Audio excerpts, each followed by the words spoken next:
शूर्पणखा और रावण क्या एक से ज़्यादा हैं और असुरों की इस बार क्या उल्टी चाल है। हेलो फ्रेंड्स, संधिकाल चल रहा है, कलिकाल जा रहा है, शनि शनि और सतयुग इसी के साथ धरा पर उतर रहा है। और एस्ट्रोलॉजर बहुत से प्रिडिक्शन तो कर ही रहे हैं कि भविष्य में क्या क्या हो सकता है। वहीं भगवान कल्कि और उनके जीवन पर भी बहुत सी बातें वो बता रहे हैं। जितने चैनल हैं उतनी ही बातें हैं और हर चैनल की जानकारी दूसरे से कई बार मेल खाती है और कई बार नहीं भी। जैसे कुछ कहते हैं कि भगवान की 2 पत्नियां हैं, उनकी शादी हो चुकी है। कुछ उनके बच्चों के बारे में भी बताते हैं और कुछ कहते हैं कि भगवान की अभी शादी नहीं हुई है। कुछ कहते हैं कि रावण ने देवी वैष्णवी को इस जन्म में प्राप्त कर लिया है अपने तंत्र मंत्र से। इस बात को हमने भी अपने चैनल पर बताया है, जहां एस्ट्रोलॉजर कहते हैं कि रावण ने तंत्र मंत्र से देवी को प्राप्त किया है, तो हमने बताया है कि ऐसा मात्र द्वापर की राधा कृष्ण की कहानी को पूर्ण करने के लिए हुआ है। रावण ने मात्र अपनी आसक्ति के कारण उन्हें पाया है, न कि तंत्र मंत्र के बल पर। द्वापर में भी पाया था रावण ने रायन बनकर देवी राधा को। तब श्री कृष्ण का विवाह त्रेता युग की भगवान राम पर आसक्त जीवात्माओं से हुआ था और इस जन्म में भगवान ने इसी कारण कोई विवाह ही नहीं किया है, जिससे द्वापर में भगवान के आसक्त स्त्रियों से विवाह के कारण जो भ्रम उत्पन्न हो गया है, भगवान की रानियों को जो लक्ष्मी और उनका विस्तार मान लिया गया है, वो भ्रम समाप्त हो और जीवात्माओं की इच्छा, आसक्ति और पुनर्जन्म से उत्पन्न परिणामों और बदलती कहानी का सत्य प्राप्त हो, राधा कृष्ण का सत्य प्राप्त हो। पर ये कोई सामान्य समय नहीं है। 4 युगों की समाप्ति के बाद एक नया युग चक्र प्रारंभ होने जा रहा है। डिवाइन एरा कहें या सतयुग का प्रारंभ होने जा रहा है। धरा का डायमेंशन भी चेंज हो रहा है, 5D का डोर भी ओपन हो रहा है। ऐसे में बहुत से सत्य रहस्य जो 5D का डोर बंद होने की वजह से छुप गए थे, वो बाहर आ रहे हैं अब। और आपको जानकर ये हैरानी होगी, पर यह पूर्णतः सत्य है कि पूरे संसार की नियंता तो एक ही मूल चेतना है। वही हर अवतार में राम और कृष्ण, सीता और राधा बनकर आती है। और राम हजारों बार धरती पर इससे पहले भी अवतरित हो चुके हैं, हजारों बार कलयुग धरा पर आकर जा चुका है। पर रावण और शूर्पणखा एक नहीं हैं, ये कई हैं। अलग अलग त्रेता में अलग अलग रावण हैं और इस बार बहुत से रावण और शूर्पणखा का जन्म हुआ है, जब प्रभु का जन्म हुआ है कलिकाल के नाश के लिए। एक रावण ने तो देवी को प्राप्त किया है, दूसरे ने देवी को साम दाम दंड भेद दिखाया था भूतकाल में, अपना धन वैभव भी दिखाया था देवी को प्रभावित करने के लिए। इसी तरह एक प्राप्त ही कर लेता देवी को, पर माया में फंसकर वो अपने पूर्व जन्म को जानता नहीं था और जैसी कहानी है, इस बार वो स्वयं दूर भाग गया। और इसी तरह शूर्पणखा भी कई हैं।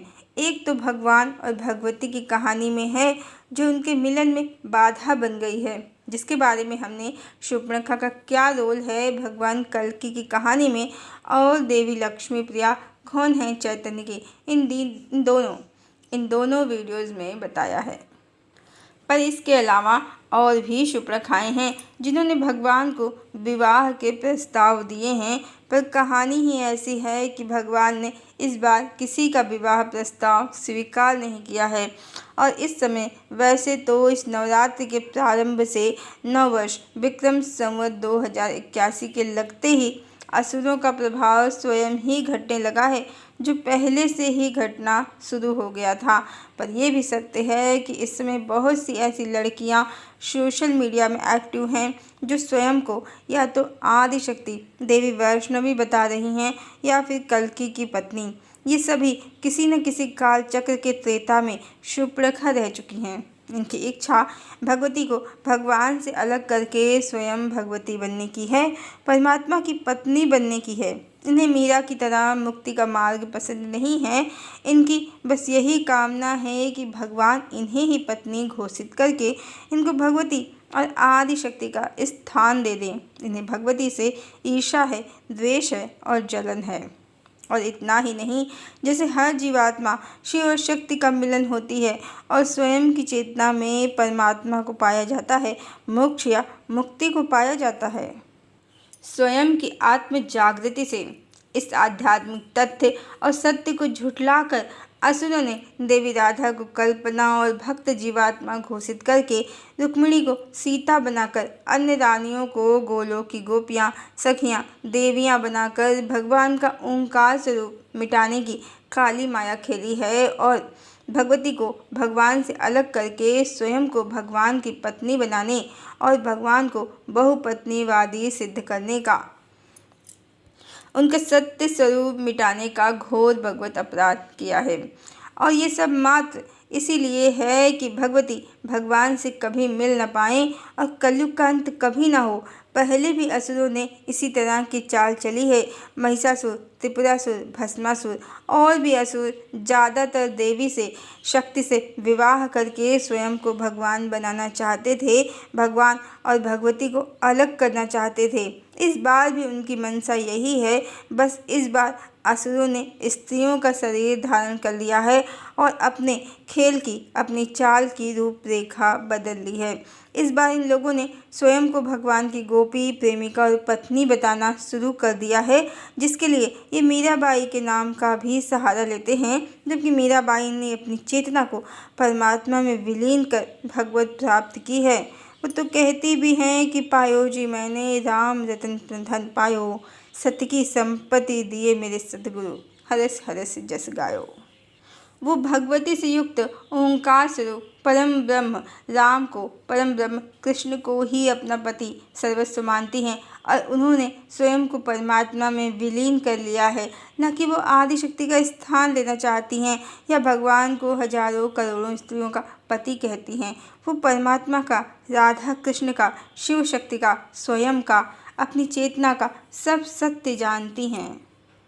पर असुरों ने उन्हें भी बदनाम कर दिया है और दिन रात भगवान से जुड़ी अनेकों गोपियों संग झूठी प्रेम कथाओं का ये प्रचार प्रसार भी करते हैं और भगवान को, जो विशुद्ध चेतना है, सर्वव्यापी न्यायकारी परमात्मा है, उन्हीं करोड़ों गोपियों का पति बताते हैं। आदि शक्ति देवी राधा का सत्य भी छुपाते हैं और भगवान की सत्य कथा को छुपाकर भगवान श्री कृष्ण के एकमात्र देवी राधा को समर्पण का सत्य तथ्य और मर्म छुपाकर भगवान को सब स्त्रियों का पति बताते हैं। और इस तरह से ही असुर इस बार भी पूरा प्रयास कर रहे हैं श्री कृष्ण और देवी राधा की सत्य कहानी कभी प्रकाशित ना हो। रुक्मिणी आसक्त जीवात्मा है, शुभ रखा है और देवी राधा सीता है, ये सत्य कभी प्रकाशित ना हो। और इसके लिए इस बार अलग अलग त्रेता युगों की बहुत सी सुप्रखाएँ इस कलिकाल में पुनः जन्म लेकर इस समय समाज में इसी कार्य को पूरा दमखम लगा कर रही हैं। कुछ भगवान की 2-4 हजार पत्नियां सिद्ध करने में लगी हैं, कुछ स्वयं को वैष्णवी, रमा और पद्मा और भी न जाने क्या क्या बता रही हैं। इस तरह न तो ये कलिकाल सामान्य है, न इसकी माया सामान्य है और न इसका अंत ही सामान्य होगा। इतने सारे रावण और इतनी सारी सुप्रखाओं और असुरों की काली माया का काला खेल समाप्त करने के लिए ही इस बार भगवान और भगवती 64 कलाओं के साथ अवतरित हुए हैं। इनका अंत भी भयानक होगा और कलिकाल का अंत भी भयानक होगा। कलि पुरुष की सारी काली माया आदिशक्ति महामाया अपने दृष्टिपात मात्र से ही भस्म कर देंगी और अपने त्रिशूल से वो इनका अंत करेंगी। ये त्रिशूल भौतिक आँखों से भले न दिखे, पर इसका प्रभाव अवश्य दिखाई देगा, क्योंकि ये तो निश्चित है कि आदिशक्ति भगवान के साथ धरती पर अवतरित हैं। कली की माया, कली का अंत करने के लिए ही, सतयुग का अवतरण करने के लिए ही। हरिओम।